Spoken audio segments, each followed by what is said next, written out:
Olá pessoal, bem-vindos a mais uma aula de Química.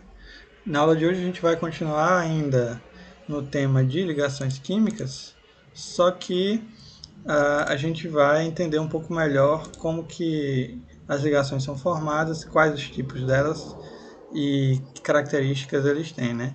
Na outra aula a gente havia falado um pouco sobre carga formal. Nós vimos como calcular a carga formal a partir da estrutura eletrônica das moléculas, né? Para verificar quais das possibilidades que existiam seriam as mais estáveis, né? Ah, Agora a gente vai trabalhar um pouco sobre a polaridade das ligações. Primeiro, a gente tem que lembrar que os átomos são formados basicamente por cargas positivas e negativas, né? Obviamente que existem outras partículas e subpartículas, mas as partículas fundamentais de carga são os prótons e os elétrons. E quando ocorre uma diferença entre o número de prótons e elétrons, ou dependendo do tipo de átomo, quando há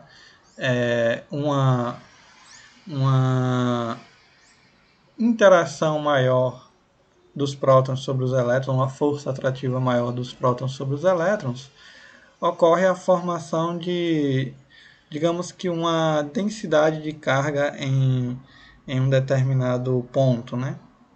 Então, o que a gente vai ver agora trata-se mais de características das ligações do que, de fato, o tópico de como as ligações são formadas, né? Então, primeiro, tratando de polaridade, nós temos dois tipos. Nós temos ligações apolares e nós temos ligações polares. Esse termo apolar e polar, eles vêm da terminação polo, que é um termo muito utilizado em física para tratar de polos elétricos. Então, uma ligação apolar, né, esse A seria um referente a não, né, seria uma ligação que não tem um polo, ou seja, não tem uma diferença de carga em um sistema, né? Então, ocorre entre átomos do mesmo elemento químico que, consequentemente, não apresentam diferença de eletronegatividade. Nesse ponto, a gente vai ver que as propriedades químicas, as propriedades periódicas que nós estudamos quando nós vimos tabela periódica, elas vão ser bastante lembradas, principalmente a eletronegatividade, que é a característica que os átomos têm de atrair elétrons para si. Então, quando eu tenho átomos iguais, por exemplo, aqui, tenho dois átomos de nitrogênio, que estão os núcleos, e aqui meio azulado está a nuvem eletrônica, né? Então, quando eu tenho dois átomos iguais, naturalmente eles apresentam as mesmas quantidades dos mesmos tipos de partículas, prótons e elétrons. Portanto, não vai haver uma força de atração ou repulsão muito forte entre eles, já que eles são iguais. Então, a força que um exerce, o outro também vai exercer da mesma maneira. Não vai haver uma diferença de carga aí, né? Então, os pares de elétrons compartilhados ficam distribuídos igualmente entre esses dois átomos e nós temos aí esse caráter parcial zero. Isso aqui é a letra grega delta, minúsculo, e o zero representa a, a diferença de carga que não existe, né? É zero. A ligação que se estabelece, portanto, ela é 100% covalente apolar, que nós chamamos a molécula de H2, gás hidrogênio. Já uma ligação polar, vejam que aqui eu tenho uma uniformidade aqui na distribuição da carga elétrica. Aqui eu já tenho uma certa diferença. Então daí vocês já notam que elas não são do mesmo tipo naturalmente, né? Então ela ocorre entre átomos de elementos diferentes. Ou seja, esses átomos eles vão apresentar diferente valor de eletronegatividade. E nesses casos, os átomos mais eletronegativos, no caso aqui entre cloro e hidrogênio é o cloro, ele vai exercer uma atração sobre os pares de elétrons e adquirindo assim uma densidade ou um caráter parcial negativo, né? A densidade de carga negativa, um caráter parcialmente negativo. Ou seja, quando eu tenho uma ligação entre átomos diferentes, se a eletronegatividade, quanto maior seja a diferença de eletronegatividade entre os átomos participantes desta ligação, nós temos uma ligação polar muito mais forte, certo?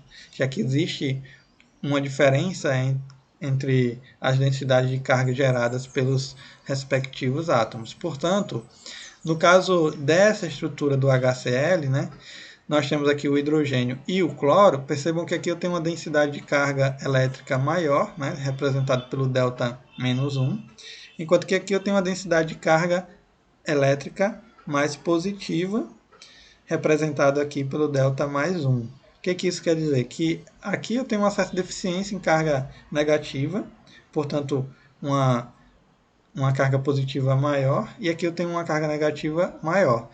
Como nós temos polos diferentes, estruturas com cargas diferentes, elas tendem a se atrair, né? E aí você tem uma ligação polar, certo? Estabelecida. E o que é que isso tem a ver com as ligações químicas, com as características das moléculas? Se a gente parar para pensar, por que a água não dissolve o óleo? E por que a água dissolve o sal de cozinha, né? A água não dissolve o óleo porque o óleo é formado por hidrocarbonetos, que são compostos apolares. Enquanto a água é formada por uma molécula de H2O que é polar. Moléculas polares tendem a dissolver, tendem a interagir muito bem com outras estruturas polares, ou seja, estruturas que também têm carga, já que as cargas interagem entre si. Enquanto que as estruturas apolares também tendem a se interagir melhor com as estruturas que não têm carga, as estruturas apolares, né? E aí, uma não interage muito bem com a outra, né? Já que uma tem uma tendência a ter uma densidade de carga, enquanto a outra não, certo?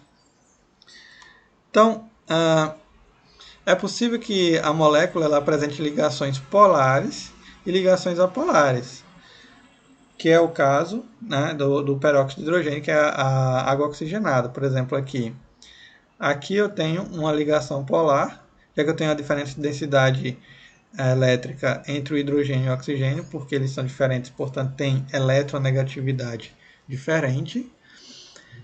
E aqui a ligação é entre o oxigênio e o oxigênio, e, portanto, a ligação é apolar, porque eles são iguais. E, além disso, esse oxigênio também está ligado a um hidrogênio. Então, se a gente pegar aqui e traçar, digamos que uma linha aqui, né, esse lado é igual a esse lado. Portanto, as mesmas cargas que eu tenho aqui, eu também terei aqui, que mostra que essa ligação tende a ser apolar por conta disso, enquanto que essa aqui é polar por conta dessa interação aqui, certo? Então, o caráter parcial negativo ou positivo de um átomo obtido pelo deslocamento de elétrons na molécula é diferente da carga elétrica. Aqui, eu só tenho um caráter parcial, certo? Eu não tenho uma carga de fato, só uma tendência, certo? Se a gente considerar que o fenômeno das ligações sob o aspecto da eletronegatividade dos átomos, aí a gente pode definir que aumentando a diferença de eletronegatividade entre dois átomos, certo? Quanto mais eletronegativo for um átomo, quanto menos eletronegativo for o outro, né? Quanto maior a diferença entre um e o outro, o caráter da ligação passa progressivamente de 100% covalente para covalente polar, até chegar acentuadamente iônico, ou seja, em um composto formado por íons. Ou seja, se a diferença de eletronegatividade for muito grande, existe a possibilidade dessa ligação nem ser mais covalente, sim uma ligação iônica. Então não podemos atribuir um único caráter de carga parcial, né? Sempre que a gente estiver falando de carga parcial, a gente vai estar falando desse delta aqui minúsculo, certo? Ele sempre representa as cargas parciais. Então, a gente não pode atribuir um único caráter de carga parcial a um determinado átomo, porque isso varia com a combinação. Dependendo por exemplo, o hidrogênio tem um caráter parcial positivo, mas ele, dependendo da estrutura, ele pode ter um caráter parcial negativo também, né? Ou um caráter parcial zero. Então, aqui, ó, por exemplo, o hidrogênio pode ter um caráter parcial zero quando ele se liga a ele mesmo, formando a molécula de H2, ou ele pode ter um caráter parcial mais 1 quando ele se liga ao HCl, que é mais eletronegativo, e, portanto, ele tem um caráter parcial mais 1, certo? Então, tratando de ligações, de polaridade de ligações, isso é uma forma resumida da gente entender um pouco como que isso vai interferir nas estruturas e como que essas estruturas interferem na nossa vida, né, de acordo com as ligações que as formam. Então, para finalizar essa parte de ligações químicas, a gente vai ver as ligações metálicas, né? A gente vai ver ligação iônica, ligação covalente, e por último a gente vai ver as ligações metálicas. Os metais, eles estão no nosso dia a dia de várias maneiras, né? A gente tem estruturas de pontes, veículos, utensílios, coisas do dia a dia, latas de refrigerante, fios que são utilizados para a transmissão de eletricidade. Então, tudo isso formado a partir de metais acontece porque os metais se ligam, né? Os átomos dos metais se ligam entre si de uma certa maneira. E a gente vai descobrir agora como que isso acontece, por que esse tipo de ligação fornece aos metais as características que a gente observa e como que a gente explica isso, né? Então, primeiro, o átomo de um elemento metálico ele tem de 1 a 3 elétrons na camada de valência. Ele tem alta eletropositividade. O que é isso? Se a eletronegatividade é a tendência de atrair elétrons, do átomo ter uma tendência de carga negativa, a eletropositividade é a tendência dele formar cátions, ou seja, dele ter uma densidade de carga parcialmente positiva. Isso ocorre quando há liberação parcial de elétrons mais externos dos elementos metálicos. Então, os cátions formados, mais elétrons parcialmente livres, né, formam substâncias simples metálicas. Essa alta eletropositividade dos metais levou os cientistas a estabelecer um modelo de ligação de natureza esférica com base na atração entre íons positivos, os cátions do metal, e os elétrons semilivres, né? Então, só para a gente perceber, nós temos aí no estado sólido os átomos de metais, eles adquirem diversas formas diferentes, se agrupam de forma geométrica, formando diversos tipos, né? Aqui nós temos vários tipos de metal, ouro, latão, bronze, aço, chumbo, cobre, prata, ferro, alumínio, né? Tem alguns outros metais aqui. Então, esses metais, eles formam células unitárias, ou grades, ou retículos cristalinos. Como que é isso? São estruturas que a gente observa com que os átomos eles se dispõem no espaço, né? Então, ocorre estruturas desse tipo, cúbico de corpo centrado, né? Que é dessa maneira aqui, com esses formando um cubo com um átomo no centro. Cúbico de face centrada, que é quando nós temos aqui o cubo e entre esses quadrados aqui a gente tem um átomo aqui no centro. E nós temos também hexagonal compacto, né? Por exemplo, desse tipo aqui. A gente não vai se aprofundar nesses retículos cristalinos e nessa parte, porque agora não convém e também não faz parte do conteúdo necessário para o que vocês precisam por enquanto, certo? Uma das principais características dos metais, que a gente conhece facilmente, é a condução de corrente elétrica e também a condução de calor, né? Então, a consideração de que a corrente elétrica é um fluxo de elétrons levou a gente a pensar nesse modelo aqui para as estruturas metálicas. É o que a gente chama de teoria da nuvem de elétrons, teoria da nuvem eletrônica ou teoria do mar de elétrons. O que acontece? Como os átomos, né, dos metais, em geral, eles apresentam 1, 2 ou 3 elétrons na última camada de valência, essa camada, ela normalmente, ela é mais afastada porque esses átomos têm normalmente subníveis D disponíveis, né? E alguns desses elétrons muitas vezes estão nesses subníveis. O que acontece? Por ser mais afastados do núcleo, eles têm pouca atração núcleo-elétron, né? E, como resultado, os elétrons acabam escapando desses átomos e transitam livremente entre esse tipo de retículo cristalino, um deles, né, dependendo da estrutura, que os átomos formam. Portanto, os átomos que perdem elétrons, eles transformam-se em cátions. O que é que acontece? Esses cátions eles vão tender a atrair elétrons para voltar a ser átomos nêutrons. E aí acontece esse fluxo de elétrons de um lado para o outro na estrutura.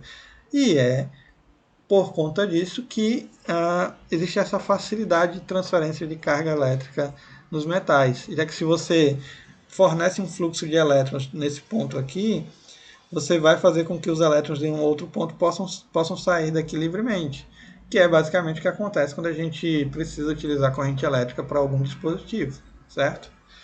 Então, existem várias características que a gente pode estabelecer a partir dos metais. A condutibilidade elétrica é uma delas. Eles são muito bons para conduzir corrente elétrica, tanto em fase sólida quanto em fase líquida. O estado de agregação, normalmente eles são sólidos com algumas exceções, como o mercúrio, que é o único metal líquido, né? Normalmente eles apresentam alto ponto de fusão e alto ponto de ebulição, e aí a gente também tem exceções, que é o mercúrio que já é líquido, então ele não vai ter um alto ponto de fusão como os outros. Os metais alcalinos também. O galho é um metal que tem uma temperatura de fusão relativamente baixa, um pouco acima dos 30 graus, se não me engano. Além disso, o índio, o estanho e o bismuto também apresentam temperatura de fusão e ebulição menor do que os outros metais, como ferro, alumínio, cobre, e entre outros, né? Quanto à dureza, eles apresentam baixa dureza, né? Eles são relativamente moles, né? Você consegue mexer neles facilmente, eles são maleáveis, né? Tanto é que é uma das características maleabilidade, né? Eles se transformam em lâminas se a gente quiser e moldá-los dessa maneira, né? Mas também existem exceções como irídio, ósmio, tungstênio e crômio, que são elementos mais rígidos, não tem tanta maleabilidade quanto alguns outros, como o ferro, que é bastante maleável, o cobre, enfim. Tenacidade, né? Eles possuem alta tenacidade, ou seja, eles suportam pressões elevadas, né? Eles têm uma certa resistência à tração, né? Ou seja, eles sendo bastante utilizados como cabos, eles têm essa capacidade de segurar construções, eles têm essa resistência à tração dos materiais. A maleabilidade já falei, ductibilidade, eles podem ser transformados em fios, né? São dúcteis. E quanto à solubilidade, eles são insolúveis em óleos e água. E alguns metais, como o ouro, eles dissolvem em mercúrio. E aí formam soluções sólidas que são chamadas de amálgamas, né? O mercúrio também forma outras amálgamas, principalmente, pelo menos antigamente era utilizado na odontologia, hoje em dia nem tanto, já que existem técnicas mais modernas, né? Vamos seguindo. Então, os metais eles formam ligas metálicas muitas vezes. O que são ligas? São misturas, né? Misturas entre mais de um tipo de metal, né? Raramente os metais eles são encontrados de forma pura. E muitas vezes é muito mais conveniente da gente misturar os metais para que a gente obtenha características que a gente deseja, né? Por exemplo, o aço carbono é uma mistura entre ferro e carbono. Por que é feito isso? O aço carbono ele é bastante resistente e leve. O ferro ele não é muito leve. E o carbono não é muito maleável, digamos assim, não é muito resistente. Né? Então o que acontece? Você mistura dois materiais e você acaba tendo uma propriedade melhor, né? Para eles, para essa liga. Né? Por exemplo, o ouro. O ouro 24 quilates, que é o ouro puro, ele é muito mais maleável do que o ouro 18.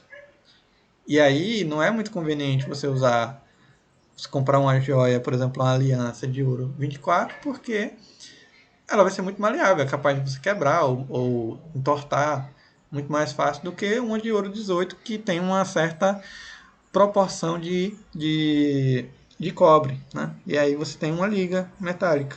Obviamente que a proporção de ouro deve ser muito maior do que a de cobre. Né? Então uma liga ela é basicamente uma mistura de um metal cujo componente principal é um metal. Né? Para obter uma liga, é necessário submeter as substâncias que formarão a liga a uma temperatura elevada até que os dois entrem em fusão e se misturem. Né? E aí, por exemplo, eu falei agora há pouco do aço, que é uma mistura de ferro com carbono, né, nessa proporção. Nós temos também o bronze, que é uma mistura de cobre e estanho. Nós temos também o latão amarelo, que é uma mistura de cobre e zinco, usado para a confecção de tubos, torneiras, decorações e tudo mais. Esse aqui, o bronze, é utilizado para a fabricação de engrenagens, artesanato com objetos e tal, tudo mais. Agora, a gente vai tratar de forças intermoleculares, certo? E aí a gente finaliza essa aula.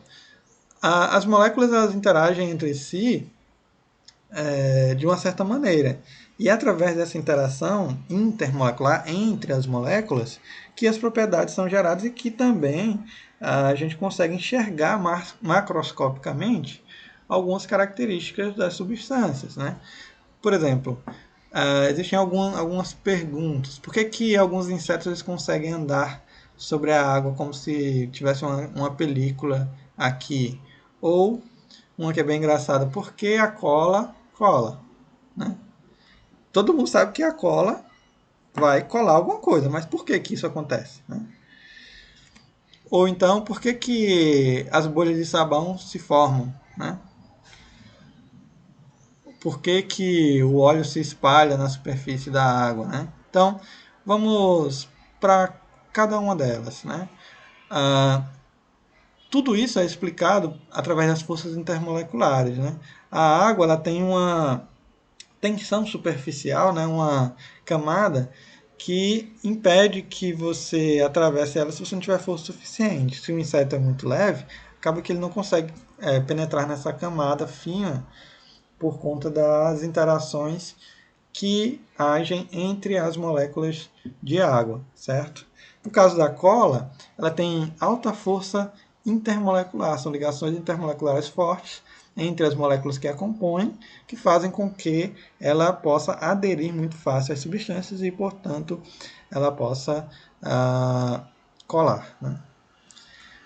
Isso resumidamente, né? Falando, né? A bolha de sabão ocorre porque aqui nós temos, fora nós temos o ar, dentro aqui nós temos ar também, aqui nós temos uma estrutura hidrofóbica, né? Que não gosta de água, e aqui nós temos uma estrutura hidrofílica, né?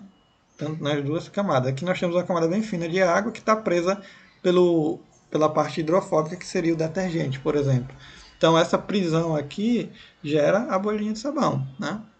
No caso do óleo, que se espalha, né, pela água, pela superfície da água, isso acontece por conta justamente dessas forças intermoleculares que agem sobre a água. Ou seja, quando acontece um derramamento de óleo, por exemplo, tem muito menos força de intermolecular aqui na superfície, né, que não tem nada aqui em cima, só ar, do que aqui no centro, que tem força intermolecular por todo que é lado. Né? Então, por isso que o óleo se espalha mais na superfície, já que ele é hidrofóbico, né? Ele é formado por hidrocarbonetos, e a água é polar. Então, um é polar, a água, e o outro é apolar, que seria o óleo. Então, essas interações elas não funcionam muito bem, certo? Então, nós temos, primeiro, as forças intermoleculares elas foram estudadas por vários cientistas, mas o que ganhou destaque foi o Van der Waals, né? O Johannes Diederik Van der Waals. A gente chama de Van der Waals. Interações ou forças de Van der Waals é o que a gente vai estudar agora. Então, nós temos aí o dipolo induzido, né? As forças de dipolo induzido são de fraca intensidade. Por quê? Porque as moléculas são induzidas a formar uma carga parcial, né?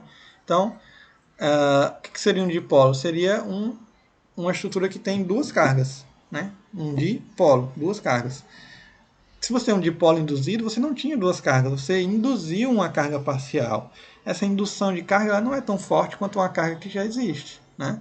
Então, o que seria um dipolo induzido? Seria você pegar, por exemplo, aqui um átomo de hélio, aproximá-lo de outro átomo de hélio, os elétrons eles vão se repelir naturalmente porque tem carga igual, e isso vai fazer com que eles, em um determinado momento, estejam em um único local da estrutura. Isso vai gerar uma densidade parcial de carga negativa nessa parte, que vai gerar uma carga densidade parcial, uma carga parcialmente positiva nessa parte aqui. Então nós temos um dipolo induzido, uma carga parcial positiva induzida nessa região e uma negativa induzida nessa região, que consequentemente irá induzir ou irá ser atraída ou atrair uma carga positiva próxima a ela, né? Fazendo esse, por exemplo, esse elétron ele vai induzir esse, que vai induzir esse, que vai induzir esse. E aí a gente tem esse aqui, ó. Então seria um dipolo induzido, uma densidade de carga positiva e negativa, que foi induzida através da interação entre os átomos, certo? Esse fenômeno ele prossegue dando origem a uma pequena força de atração elétrica que a gente chama de cristais moleculares, né? E existe também uma certa interação entre as substâncias as substâncias que formam esse tipo de composto, por exemplo, gelo seco, iodo, que passam por sublimação, eles precisam de energia necessária para romper essa força, né? Essa interação entre as moléculas. E aí a gente tem estruturas parecidas com essa aqui, esse tipo de interação entre as estruturas, certo? Vamos ver agora. Nessa parte, acho melhor a gente parar aqui e continuar na próxima aula falando de dipolo permanente, né? Que ainda tem um pouquinho de coisa a falar, certo? Então, por hoje a gente para aqui nessa parte de dipolo induzido. Na próxima aula eu dou uma revisada nessa parte e a gente continua seguindo esse conteúdo aí, ok? Então, por hoje é só.